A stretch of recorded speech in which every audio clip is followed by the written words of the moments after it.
Porque é o seguinte, vocês vêm para cá, vocês depredam prédios de todo mundo inclusive de negros, que são donos de pequenos shoppings, pequenas lojas aqui, depreda todo mundo, não tem preconceito em relação a isso, quebra tudo e entram dentro dos seus carros, vão entrar dentro pegar seus iPhones e vão se divertir, vai pro boteco comer no Brasil, comer seu tiragosto. Quando é que foi que algum negro, ou um grupo de negros, ou um grupo de ativistas lotou um avião e foi para a Nigéria para tentar barrar o Boko Haram de matar a quantidade de negros que estão sendo mortos ao longo da história? Até agora, a gente está vendo isso acontecendo no Sudão, o que está acontecendo em toda a África, que os negros continuam sendo mortos por negros. Enquanto um monte de negro fica fazendo, porque um branco fez careta para ele fica aqui fazendo drama no Brasil ou nos Estados Unidos, os negros estão sendo mortos por negros lá. E aquelas vidas negras não importam? E você está contando a história para dizer exatamente isso, que a vida toda os negros escravizaram negros, e os negros matavam negros, os negros comercializavam negros. Isso não quer dizer que vai, igual você falou também, vou repetir porque é bom repetir que nós estamos na internet, né? Isso não elimina o que aconteceu, a escravidão europeia fez. Não elimina, mas tem que saber a raiz da questão. Porque não adianta simplesmente chegar e falar que os europeus são culpados de tudo, mas não dava para entrar dentro da savana e pegar um monte de negros sozinhos, como você falou aí também. Não dá. Tem que ter conhecimento, tem que ter gente que sabe o que estava fazendo.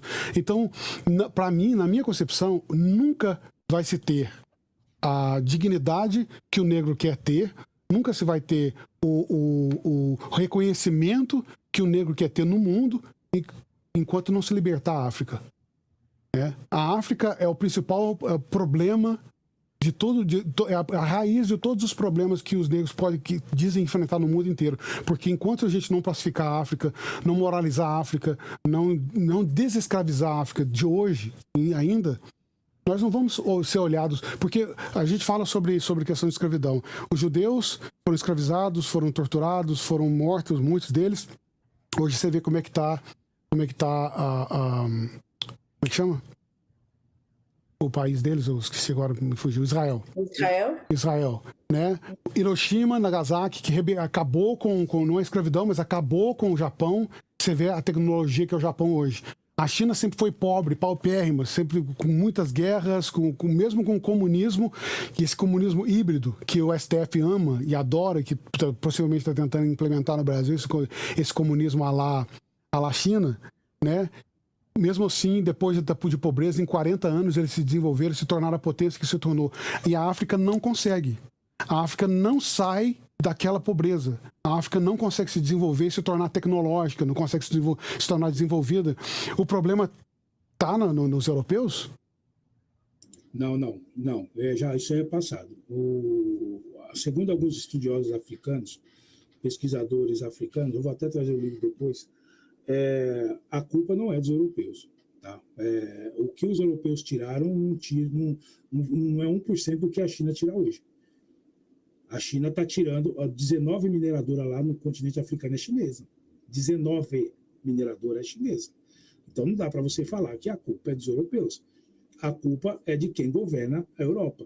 Nós temos um país hoje, na Burkina Faso, né, que começou com Thomas Sankara e hoje está na mão do Ibrahim Traoré, né, que teve golpe de Estado, ele acabou virando presidente.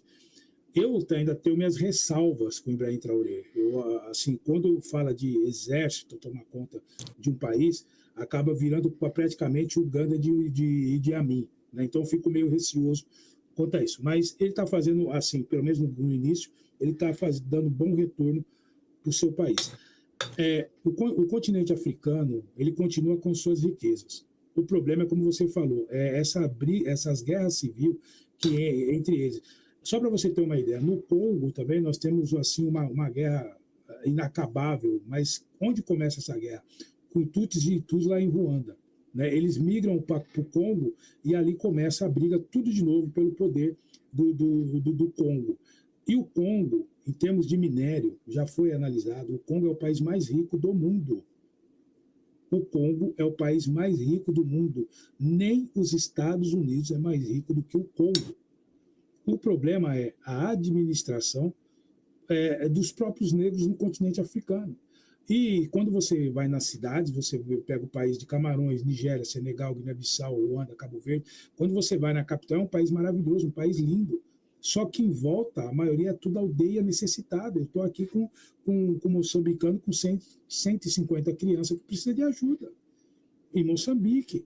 Então, o problema hoje não é bota-se a culpa no europeu, que teve sua culpa em termos de colonização, tanto é que lá se fala francês, Burkina Faso foi proibido francês, mas você tem os países aqui do Moana-Congo, né, que são os filhos do Congo, que todos eles falam português, que foram, né, com o Diogo Cão, invadido com o Diogo Cão, mas você culpar a Europa hoje pelo que está acontecendo no continente africano não é leal, não é você ser leal. Nós temos aí, como eu falei do Leopoldo, quando Leopoldo invade o continente africano, o Congo, e faz do Congo o quintal dele, ele tirou muita riqueza do Congo, mas não tirou o suficiente para deixar aquele país pobre, entendeu? Não tiraram a matéria-prima o suficiente para falar assim, a África é pobre porque não tem matéria-prima. Eu vi até um africano falando, um poeta africano falando, os europeus tiraram do continente africano metal, pedras preciosas, mas ainda nós temos solo, ainda nós temos o sol, nós temos a chuva. E por que nós não prosperamos? Qual é a nossa dificuldade? Isso um poeta africano falando. Os europeus não levaram o sol, os europeus não levaram a terra. Os europeus não levaram a população está aqui.